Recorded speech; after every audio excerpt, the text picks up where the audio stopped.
स्वागत है आपका एनएस मैथ ऑर्बिट पर।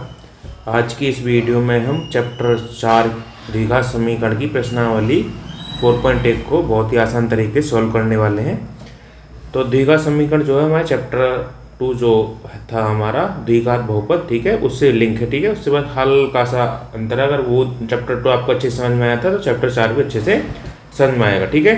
तो सबसे पहले हम द्विघात समीकरण समझते हैं। द्विघात समीकरण क्या होता है, ठीक है। तो द्विघात समीकरण होता है कि यदि Px एक द्विघात बहुपद है, ठीक है। यहाँ पे थोड़ी प्रिंटिंग में राइटिंग मिस्टेक है, ठीक है।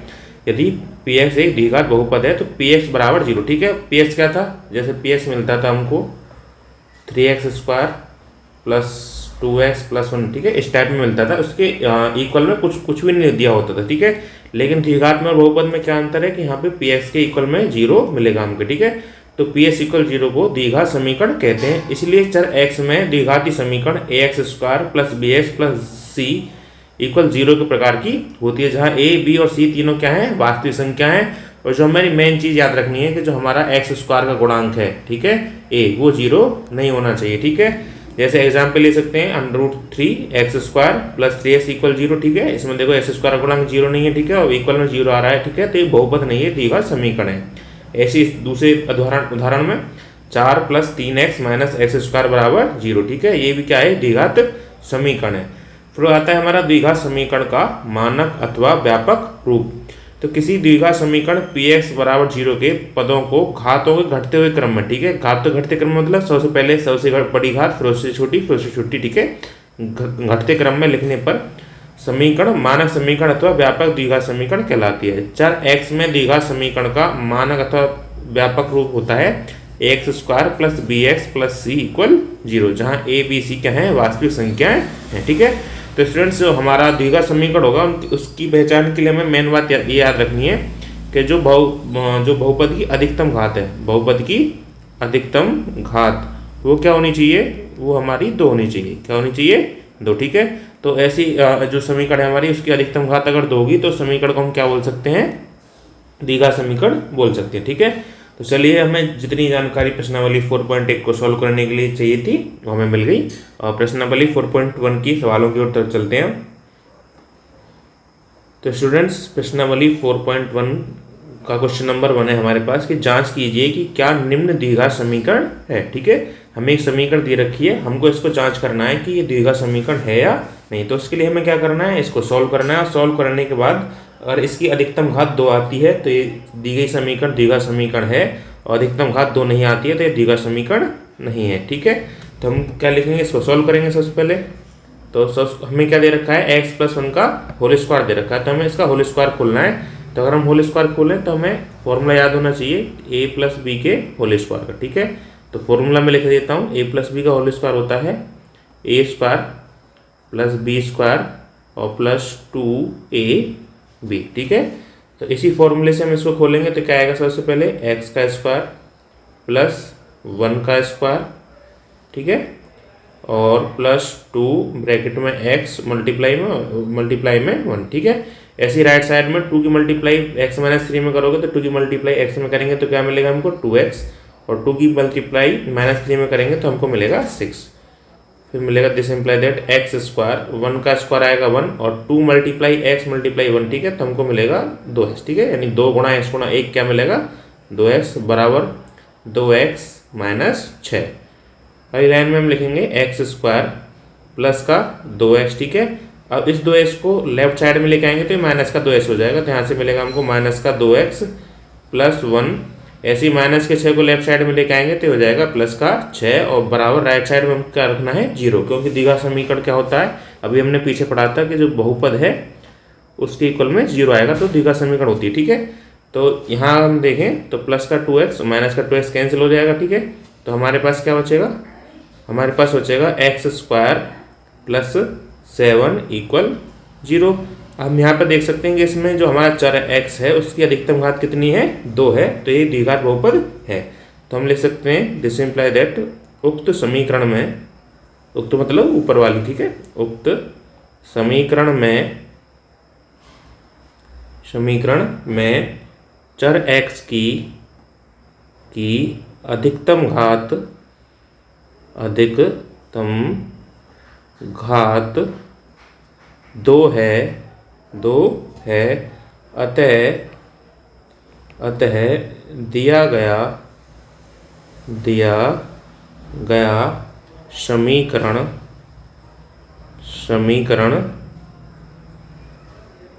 द्विघात समीकरण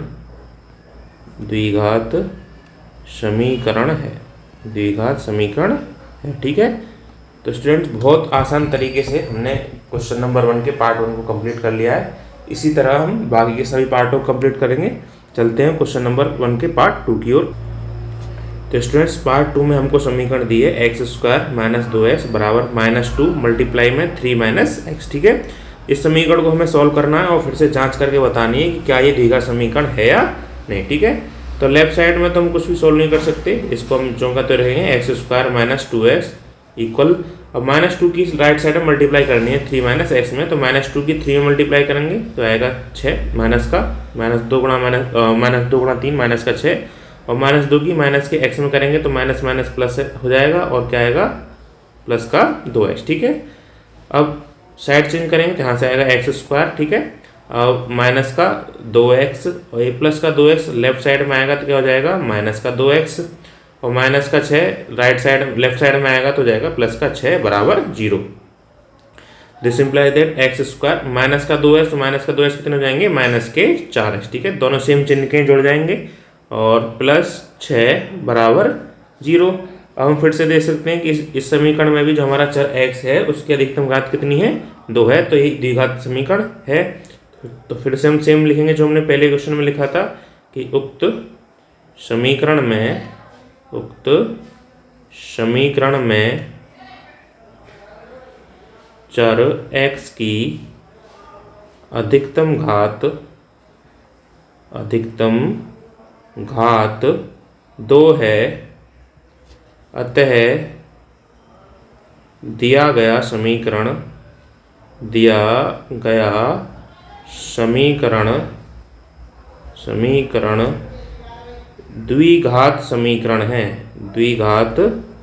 समीकरण है। ठीक है, तो यहाँ पर हमारा पार्ट 2 कंप्लीट हुआ।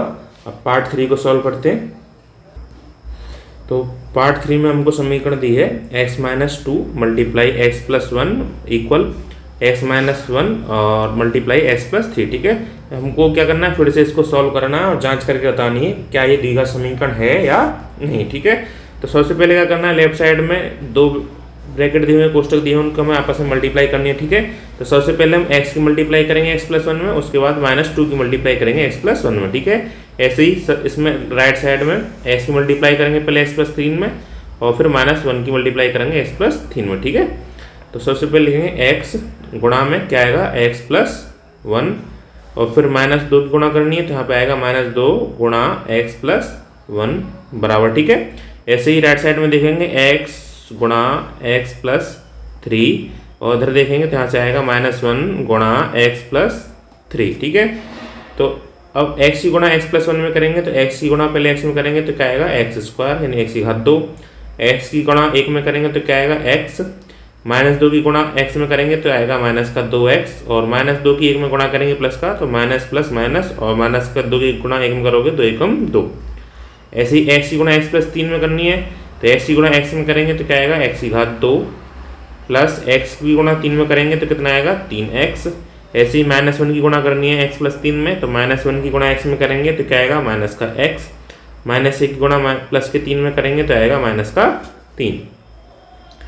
अब क्या करेंगे x² प्लस का x माइनस का 2x तो हमारे पास माइनस का x बचेगा -2 बराबर x² प्लस का 3x माइनस का x तो यहाँ पर बचेगा प्लस का 2x -3। ठीक है, और हमको साइड चेंज करना है तो यहाँ से आएगा x² प्लस का x² लेफ्ट साइड में आके हो जाएगा माइनस का x², फिर -x प्लस का 2x लेफ्ट साइड में हो जाएगा माइनस का 2x और -2 और माइनस का 3 लेफ्ट साइड में आके हो जाएगा प्लस का 3 बराबर 0। ठीक है, तो यहाँ अगर हम देखें तो प्लस का x² और माइनस का x² हो जाएगा कैंसिल, तो हमारे पास क्या बचेगा हमारे पास बचेगा माइनस का x माइनस का 2x माइनस का 3x माइनस का 2 और माइनस का 2 और प्लस का 3 क्या हो जाएगा, प्लस का 1 बराबर 0। ठीक है, तो यहाँ हम देख सकते हैं कि इसमें जो हमारा चर x है उसकी अधिकतम घात 2 नहीं है, जो बल्कि कितना है, 1 है। ठीक है, तो हम लिखेंगे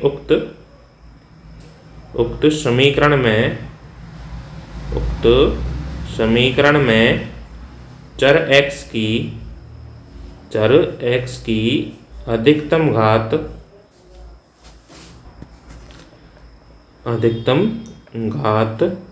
2 नहीं है,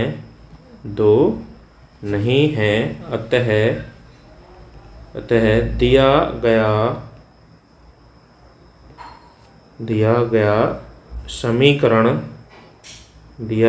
समीकरण द्विघात समीकरण नहीं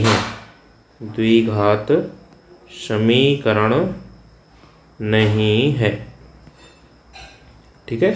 तो इस प्रकार हमारा क्वेश्चन नंबर 1 का पार्ट 3 भी कंप्लीट हुआ। अब पार्ट 4 को सॉल्व करते हैं। तो पार्ट 4 में हमको समीकरण दी है x माइनस 3 गुणा 2x प्लस 1 बराबर x गुणा x प्लस 5।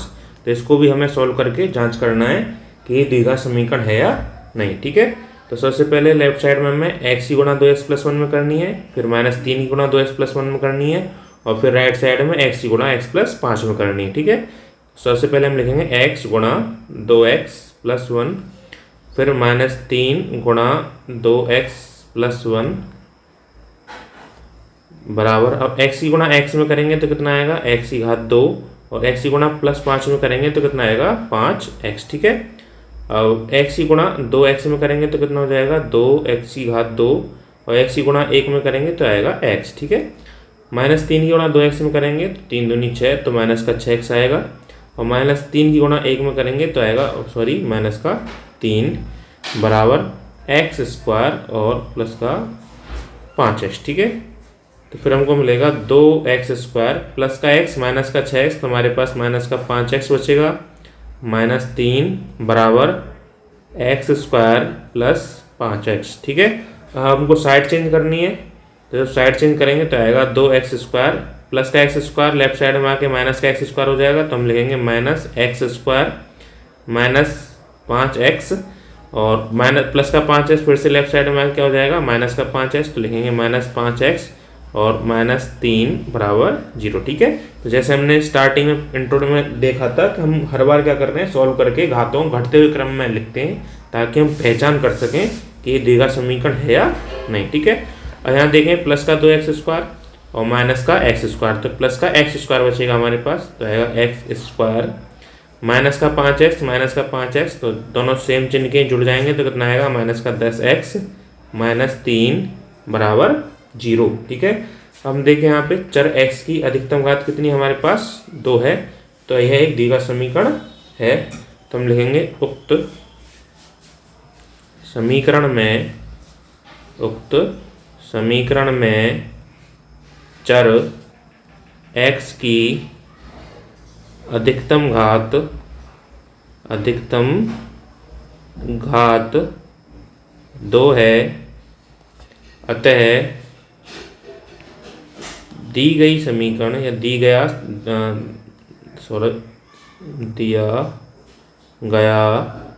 समीकरण द्विघात समीकरण है। तो यहाँ हमारा क्वेश्चन नंबर 1 का पार्ट 4 कंप्लीट हुआ। अब पार्ट 5 को सॉल्व करते हैं। तो पार्ट 5 में हमको समीकरण दी है 2x माइनस 1 गुणा x माइनस 3 बराबर x प्लस 5 गुणा x माइनस 1। तो इसको भी हमें सरल करके ये जांच करके बताना है द्विघात समीकरण है या नहीं। ठीक है, तो सबसे पहले हमें दोनों तरफ लेफ्ट साइड और राइट साइड में गुणा करनी है।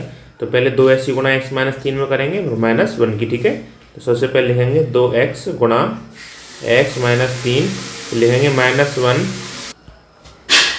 गुणा x माइनस 3 बराबर ऐसे ही x और 5 की गुणा x माइनस 1 में करेंगे करके, तो हम लिखेंगे x गुणा x माइनस 1 और प्लस 5 गुणा x माइनस 1। ठीक है, तो 2x की गुणा हम x में करेंगे तो कितना आएगा 2x की घात 2, 2x की गुणा -3 में करेंगे तो आएगा 2 3 6 माइनस के 6x, -1 की गुणा x में करेंगे तो माइनस का x आएगा, -x की गुणा -3 में करेंगे तो माइनस माइनस प्लस का 3 बराबर x की गुणा x में करेंगे तो आएगा x की घात 2, x की गुणा -1 में करेंगे तो माइनस का x, 5 की गुणा x में करेंगे तो आएगा प्लस का 5x, और 5 की गुणा -1 में करेंगे तो यहाँ से आएगा माइनस का 5। ठीक है, तो अगली लाइन में हमको मिलेगा 2x² माइनस का 6x और माइनस का x, तो ये दोनों ही माइनस के तो जुड़ जाएंगे तो क्या मिलेगा हमको 6 और 1 7x प्लस 3 बराबर x² माइनस का x और प्लस का 5x, अलग अलग चिन्ह के तो घटेंगे, प्लस के ज़्यादा हैं तो हमको मिलेगा प्लस का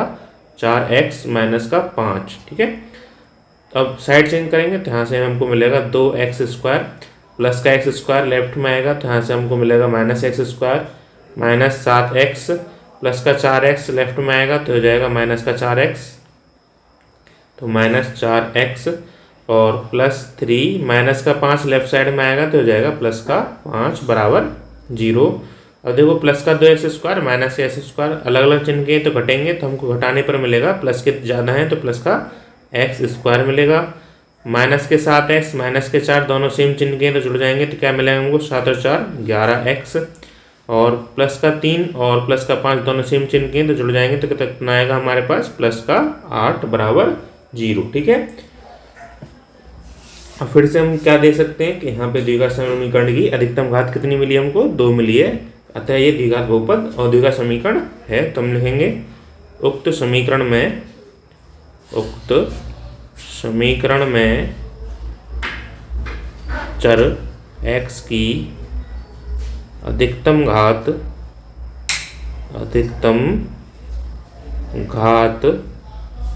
2 है, अतः दिया गया समीकरण द्विघात समीकरण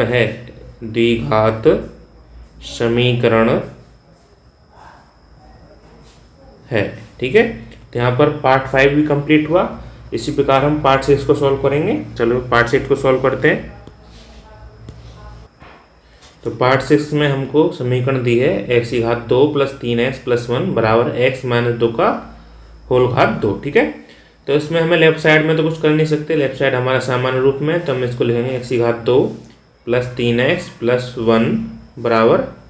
ठीक है, अब राइट साइड में हमको a माइनस बी के होल स्क्वायर से इसको खोलना है। ठीक है, जिसके लिए हमें इसका फॉर्मूला याद होना चाहिए, तो मैं लिख देता हूँ फॉर्मूला। तो यहाँ से a माइनस बी की होल घात 2 का फॉर्मूला होता है a की घात 2 प्लस b घात 2 माइनस 2 गुणा a गुणा b। ठीक है, तो इसी फॉर्मूले को यूज़ करके हमें इसको खोलना है। तो हम लिखेंगे x की घात 2 प्लस 2 की घात 2 माइनस 2 गुणा x गुणा 2।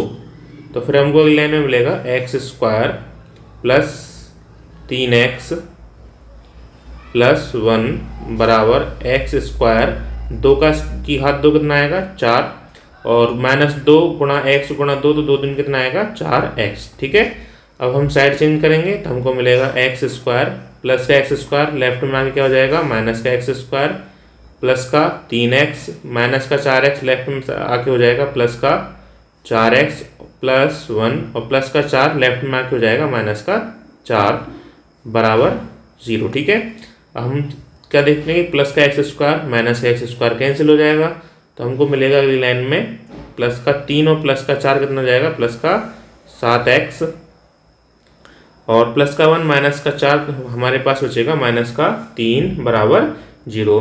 तो हम देखते हैं इसमें चर x की अधिकतम घात कितनी है 1। तो अधिकतम घात 1 पर द्विघात समीकरण नहीं होता, द्विघात समीकरण के लिए चर की अधिकतम घात 2 होनी चाहिए। ठीक है, तो ये द्विघात समीकरण नहीं है, तो हम लिखेंगे उक्त समीकरण में चर x की अधिकतम घात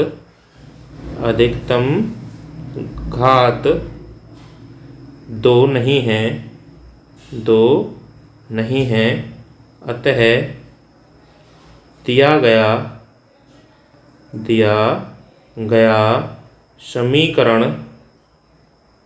गया समीकरण द्विघात समीकरण नहीं है। द्विघात समीकरण नहीं है। तो स्टूडेंट्स, यहाँ हमारा क्वेश्चन नंबर 1 का पार्ट 6 भी कंप्लीट हुआ। अब इसके 2 पार्ट और बचे हैं, 7 और 8। ठीक है, तो चलिए उनको भी सॉल्व करते हैं। चलते हैं पार्ट 7 की ओर। तो पार्ट 7 में हमको समीकरण दी है x + 2 का होल क्यूब बराबर 2x गुणा में x² - 1। ठीक है, तो इसको भी हमें हल करना है और बस जांच करके बताना है कि द्विघात समीकरण है या नहीं। तो हमको लेफ्ट साइड में पहले क्या करना पड़ेगा, x + 2 को होल क्यूब को हमें खोलना पड़ेगा। तो उसके लिए हमें फॉर्मूला याद होना चाहिए a + b के होल क्यूब का। तो हम फॉर्मूला लिख देता हूँ, a + b का होल क्यूब। इसका फॉर्मूला होता है a³ plus b³ plus 3a² b plus 3a b²। ठीक है, तो इस फॉर्मूले से हम इसको खोलेंगे। तो यहाँ पे सबसे पहले हम लिखेंगे x³ प्लस 2³ प्लस 3 गुणा में x² गुणा 2 प्लस 3 गुणा x गुणा 2² बराबर। अब यहाँ पे राइट साइड में क्या करना है, 2x की गुणा करनी है x² - 1 में। ठीक है, तो हम 2x की गुणा x² में करेंगे तो कितना आएगा, 2x³ और 2x की गुणा -1 में करेंगे तो कितना आएगा, -2x। ठीक है, अब हमको क्या मिलेगा लाइन में, x³ 2³ कितना आएगा, 8 प्लस 3 दूनी 6x² प्लस 2² कितना आएगा, 4। तो यह जाएगा 4 × 12x बराबर 2x³ - 2x। ठीक है, तो हमको मिलेगा, साइड चेंज करेंगे तो x³ और 2x³ को हम लेफ्ट में लेके आएंगे तो हो जाएगा माइनस का। तो हम लिखेंगे -2x³ प्लस 6x²। अब प्लस का 12x माइनस के 2x को लेफ्ट में लेके आएंगे तो हो जाएगा प्लस का 2x और प्लस का 8 बराबर 0। ठीक है, हम सॉल्व करेंगे। देखो प्लस का x³ है, माइनस का 2x³ है, तो हमारे पास -x³ बचेगा, प्लस का 6x² प्लस का 12x प्लस का 2x। तो 12 और 2 जुड़ जाएंगे तो कितना आएगा, प्लस का 14x प्लस का 8 बराबर 0। हम देखें कि यहाँ पे चर x की अधिकतम घात कितनी है, 3 है। ठीक है, तो क्या हुआ, ये एक द्विघात समीकरण नहीं है। ठीक है, तो हम क्या लिखेंगे, उक्त समीकरण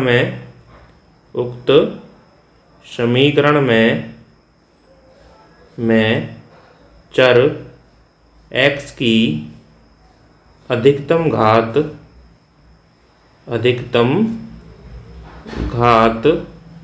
2 नहीं है, अतः यह दिया गया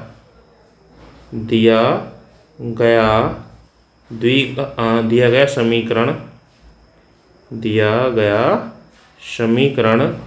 द्विघात समीकरण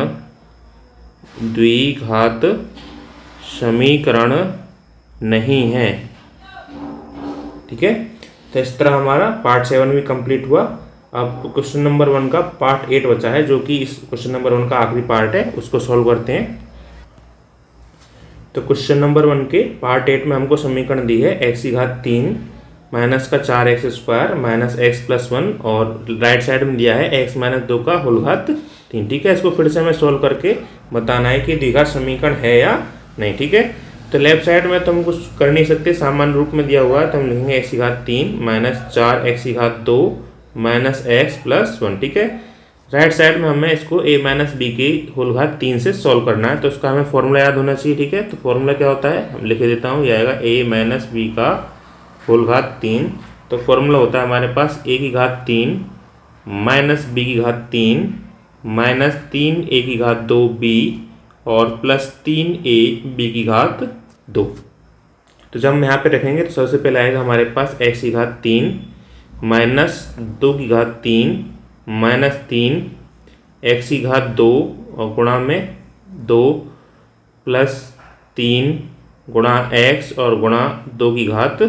तो अगली लाइन में हम क्या मिलेगा, हमको मिलेगा x³ minus 4x² minus x + 1 x की घात 3, 2 की घात 3 करेंगे तो 2 गुणा 2 तो हमको मिलेगा 8।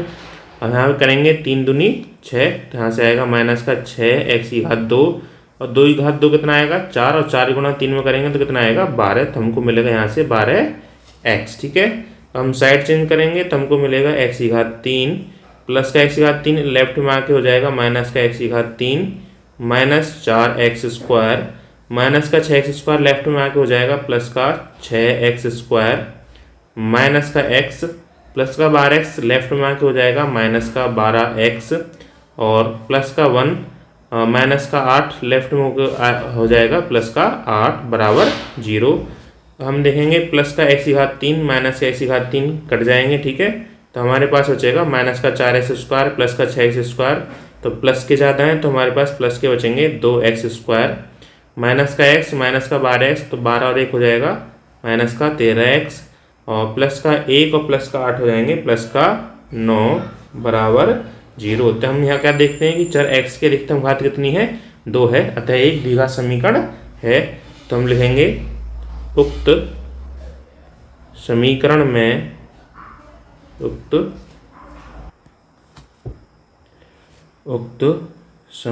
में चर x की अधिकतम घात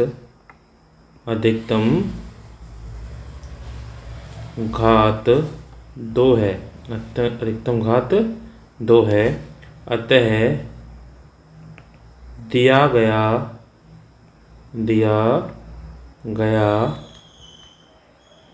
समीकरण द्विघात समीकरण है। तो स्टूडेंट्स, यहाँ पर हमारे प्रश्नावली 4.1 का क्वेश्चन नंबर 1 के सारे पार्ट कंप्लीट हुए हैं। उसी के साथ हमारा क्वेश्चन नंबर 1 कंप्लीट हुआ। हम चलते हैं प्रश्नावली 4.1 के क्वेश्चन नंबर 2 की ओर। तो स्टूडेंट्स, क्वेश्चन नंबर 2 में हमसे कहा गया है कि निम्न स्थितियों को द्विघात समीकरणों के रूप में निरूपित कीजिए। ठीक है, तो हमें द्विघात समीकरण दी नहीं है, हमें कुछ कंडीशन दी गई है, उनसे हमें द्विघात समीकरण बनानी है। ठीक है, तो हमें एक पहला क्वेश्चन दिया है कि एक आयताकार भूखंड का क्षेत्रफल 528 मीटर स्क्वायर। ठीक है, एक आयताकार भूखंड है, उसका क्षेत्रफल कितना है 528 मीटर स्क्वायर। फिर कह रहा है कि क्षेत्र की लंबाई मीटर में, क्षेत्र की लंबाई मीटर में हमने नापी है, चौड़ाई के 2 गुने से 1 अधिक है, यानी लंबाई जो है चौड़ाई जितनी हुई है उसके 2 गुने से भी 1 अधिक है। ठीक है, हमें भूखंड की लंबाई और चौड़ाई ज्ञात करनी। ठीक है, तो एक्चुअली इसमें ज्ञात नहीं करनी, हमें ज्ञात करने के लिए क्या करना है, द्विघात समीकरण बनानी है। ठीक है, तो हम क्या लिखेंगे कि माना आयताकार भूखंड की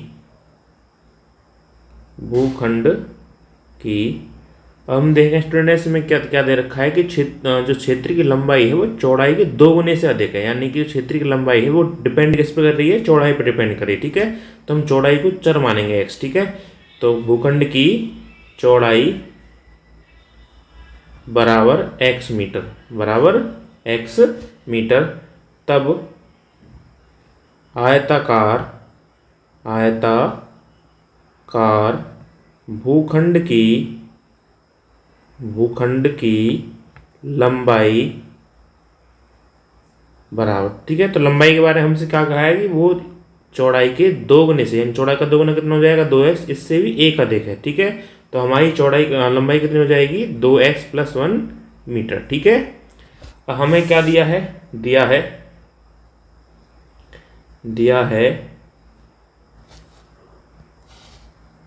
आयताकार भूखंड का क्षेत्रफल,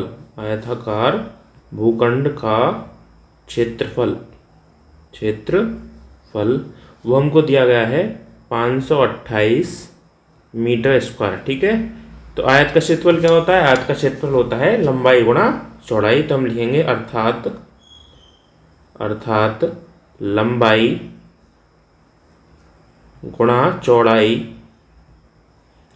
गुणा चौड़ाई बराबर 528। ठीक है, तो तो लंबाई हमारे पास कितनी थी, लंबाई थी हमारे पास 2x+1 गुणा चौड़ाई कितनी थी हमारे पास x और बराबर कितना आएगा 528। ठीक है, तो हम गुणा करेंगे तो x की गुणा 2x+1 में करनी है तो x की गुणा 2x में करेंगे तो क्या मिलेगा हमको 2x² प्लस x की गुणा हम 1 में करेंगे तो क्या मिलेगा हमको x बराबर 528। ठीक है, अब हम साइड चेंज करेंगे तो हमको मिलेगा 2x² प्लस x माइनस 528। ठीक है, तो हमको दी का समीकरण मिल गई। इस दी का समीकरण को हल करके हम लंबाई और चौड़ाई ज्ञात कर सकते हैं, जबकि लेकिन हमसे क्या क्या कहा गया है कि हमको सिर्फ दीर्घा समीकरणों के रूप में निरूपित करना है, हमें इनको हल नहीं करना। ठीक है, तो हम सिर्फ ये लिखेंगे कि अतः आयताकार भूखंड की लंबाई और चौड़ाई ज्ञात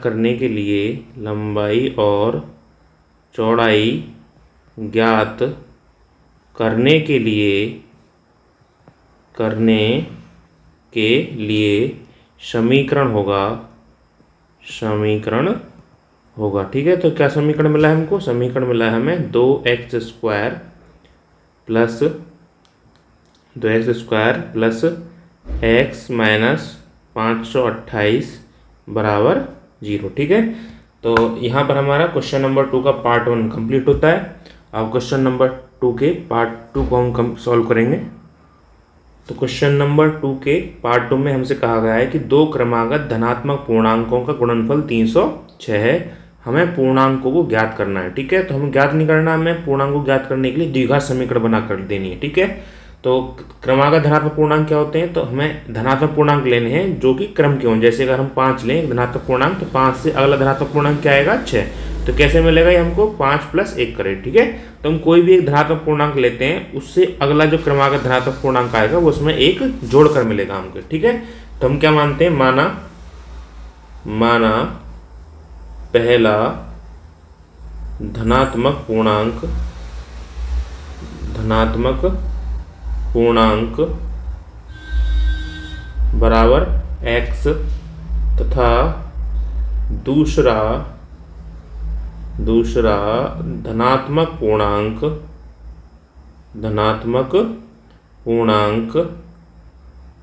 बराबर x+1। ठीक है, क्योंकि एक x माना है, दूसरा इससे अगला क्या आएगा, इसमें एक जोड़ने पर मिलेगा हमको, तो दूसरा धनात्मक पूर्णांक हो जाएगा x+1। ठीक है, फिर हमको क्या दिया है, हमको दिया है इनका गुणनफल कितना है 306। ठीक है, तो हम क्या लिखेंगे, दोनों क्रमागत धनात्मक पूर्णांकों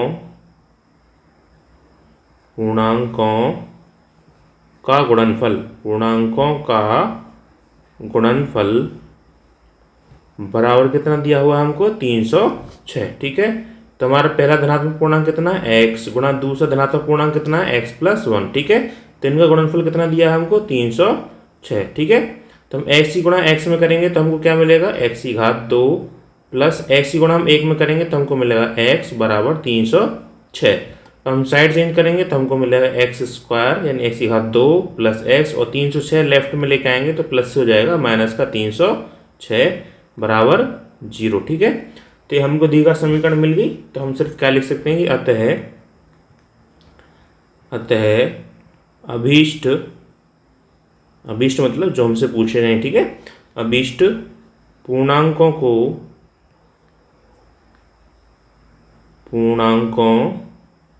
को ज्ञात करने के लिए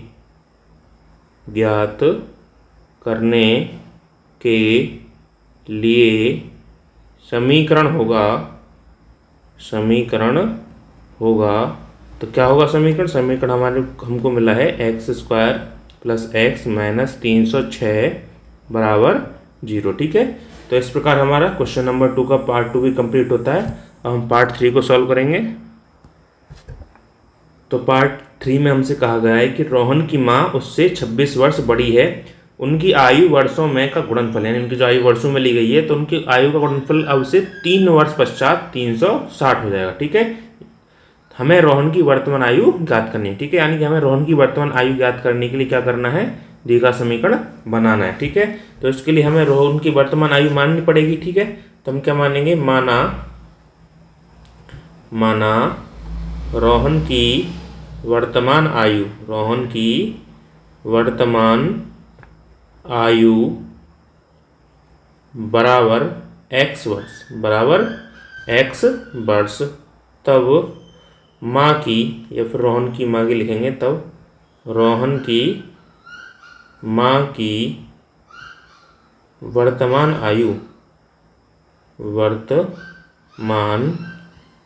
आयु, ठीक है। तो प्रश्न में क्या दे रखा है कि रोहन की माँ की क्या है, 26 वर्ष बड़ी है रोहन से, ठीक है। तो रोहन की आयु x वर्ष है, तो रोहन की माँ की आयु कितनी हो जाएगी, x + 26 वर्ष, ठीक है। तो अब हमें पे क्या दे रखा है, प्रश्नानुसार हमें कंडीशन दे रखी है पहले कि अब से 3 वर्ष पश्चात, कितने वर्ष पश्चात, 3 वर्ष पश्चात, ठीक है। तो हम 3 वर्ष पश्चात पहले दोनों की आयु निकालेंगे, तो हम लिखेंगे 3 वर्ष पश्चात रोहन की आयु, तो अभी रोहन कितना है, कितने वर्ष का है, अभी रोहन x वर्ष का है, ठीक है।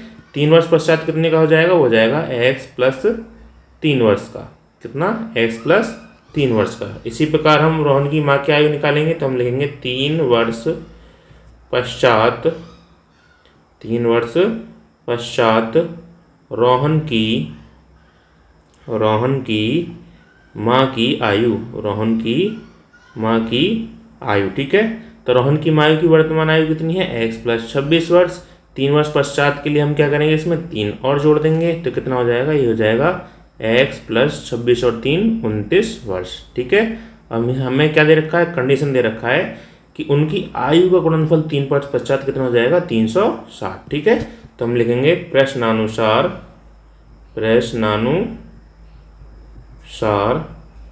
क्या कह रहा है प्रश्न में कि दोनों की आयु का गुणनफल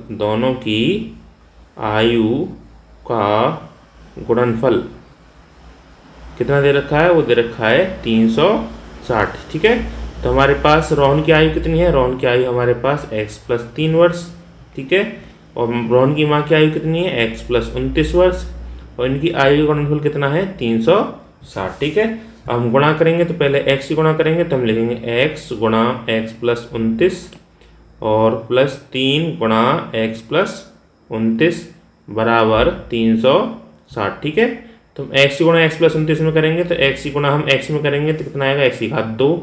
x की गुणा 29 में करेंगे तो हमको मिलेगा 29x, + 3 की गुणा x में करेंगे तो 3x मिलेगा, और 3 की गुणा हम 29 में करेंगे तो हमको मिलेगा 87 बराबर 360, ठीक है। अब x⁻2 + 29x और 3x, ठीक है, ये हो जाएगा कितना जुड़कर 32x + 87 और 360 प्लस का लेफ्ट में आके हो जाएगा माइनस का 360 बराबर 0। तो हमको सॉल्व करके मिलेगा x⁻2 + 32x और प्लस के 87 माइनस के 306, तो ये घटेंगे और घटकर कितना बचेगा हमारे पास 273 बराबर 0, ठीक है। तो हमको दीर्घा समीकरण मिल गई, जिसको सॉल्व करके हम रोहन की वर्तमान आयु ज्ञात कर सकते हैं, ठीक है। तो हम लिखेंगे अतः रोहन की वर्तमान आयु ज्ञात करने के लिए समीकरण होगा, ठीक है। तो हमारे पास क्या समीकरण निकल कर आई है, वही है x² + 32x - 273 बराबर 0। तो स्टूडेंट्स, यहाँ पर हमारे क्वेश्चन नंबर 2 का पार्ट 3 भी कंप्लीट होता है। हम क्वेश्चन नंबर 2 के पार्ट 4 को कंप्लीट करेंगे, जो एक्सरसाइज 4.1 का आखिरी क्वेश्चन है। तो स्टूडेंट्स, पार्ट 4 में हमसे कहा गया है कि एक रेलगाड़ी 480 किलोमीटर की दूरी समान चाल से तय करती है, ठीक है। यदि इसकी चाल 8 किलोमीटर प्रति घंटा कम होती है, ठीक है, जो हमारी इसकी सामान्य चाल है अगर इसकी चाल हम उससे 8 किलोमीटर प्रति घंटा कम कर दें तो वह उसी दूरी यानी 480 किलोमीटर की दूरी को तय करने में 3 घंटे अधिक समय लेगी, जो कि कॉमन सेंस है, बिल्कुल सही बात है। जब गाड़ी अधिक स्पीड पर चल रही थी तो वो 480 किलोमीटर की दूरी को कम समय में तय करेगी, और जब उसकी चाल 8 किलोमीटर प्रति घंटा कम हो जाएगी तो उसको अधिक समय लगेगा। तो कितना अधिक समय लग रहा है? 3 घंटे। ठीक है, तो हमें क्या करना है? हमें रेलगाड़ी की चाल ज्ञात करनी है। ठीक है, तो रेलगाड़ी की चाल ज्ञात करने के लिए हम क्या बनाएंगे? द्विघात समीकरण बनाएंगे। तो ज्ञात करने के लिए हमें पहले रेलगाड़ी की चाल को चर मानना पड़ेगा। ठीक है, तो हम पहले क्या लिखेंगे? हमको जो दिया है वो लिखेंगे, दिया है दूरी बराबर। ठीक है, तो दूरी हमको कितनी दी गई है? दूरी हमको दी है 480 किलोमीटर। ठीक है, अब हम मानेंगे, माना रेलगाड़ी की सामान्य चाल, रेलगाड़ी की सामान्य चाल बराबर x किलोमीटर प्रति घंटा, यानी कि 1 घंटे में x किलोमीटर हमारी रेलगाड़ी सामान्य चाल से चलती है। तब दूरी तय करने में लगा समय, तो कौन सी दूरी तय करने में? 480 किलोमीटर की दूरी। ठीक है, तो समय निकालने के लिए हमारे पास फॉर्मूला होता है समय बराबर दूरी बटे चाल। समय बराबर दूरी बटे चाल। तो दूरी कितनी हमारे पास? 480 किलोमीटर, और चाल कितनी हमारे पास? x किलोमीटर प्रति घंटा। ठीक है, तो इतने घंटे हमको सामान्य चाल से चलने में ट्रेन को समय लगेगा। ठीक है, अब हम क्या करेंगे? ट्रेन की चाल 8 किलोमीटर प्रति घंटे कम करेंगे। ठीक है, तो हम लिखेंगे 8 किलोमीटर प्रति घंटा चाल कम करने पर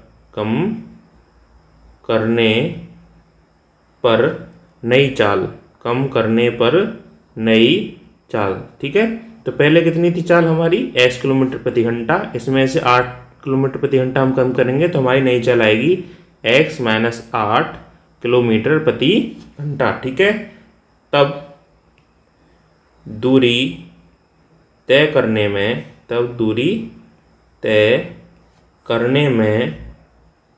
लगा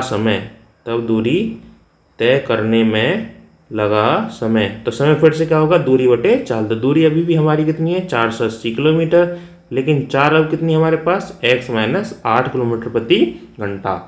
तो हो जाएगी हमारी 480 बटे x माइनस 8 घंटे। ठीक है, अब प्रश्न में क्या दिया गया है कि उस दूरी को तय करने में जब चाल हमारी 8 किलोमीटर प्रति घंटा कम होती है, रेलगाड़ी को 3 घंटे अधिक समय लगते हैं। यानी जब हमारी चाल कम है तो ये समय अधिक लेगा, यानी ये वाला समय अधिक है और ये वाला समय क्या है? कम है। ठीक है, तो हमारे पास दोनों समय का अंतर कितना है? 3 घंटे। तो हम लिखेंगे प्रश्नानुसार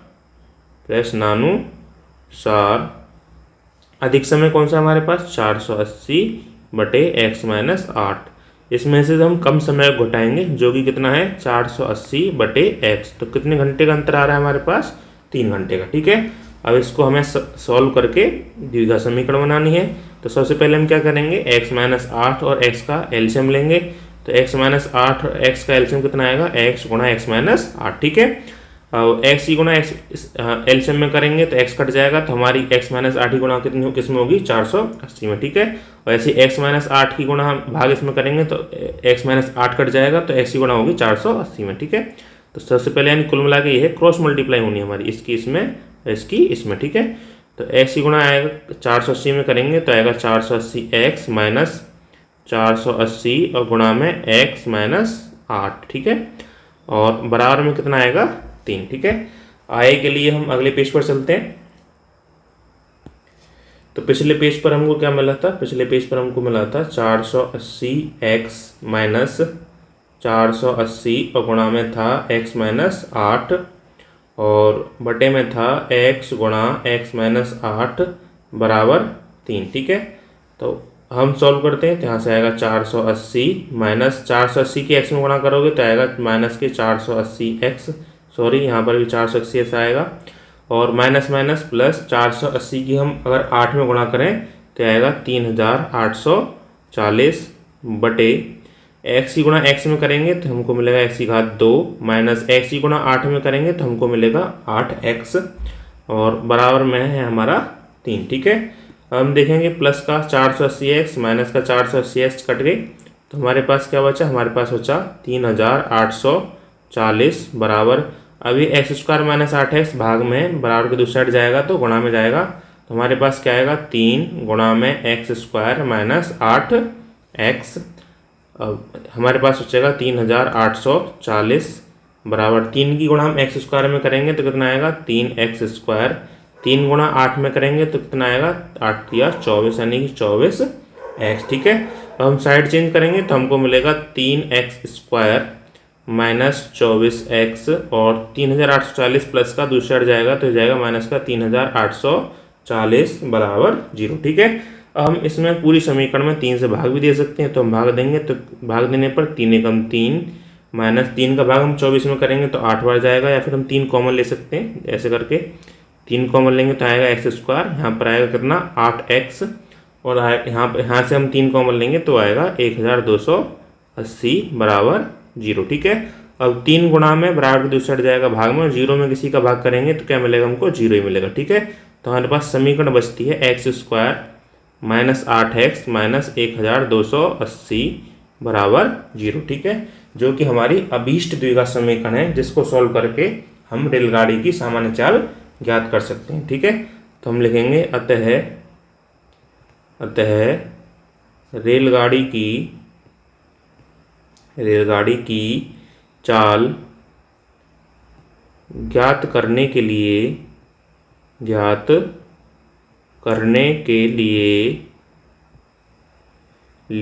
समीकरण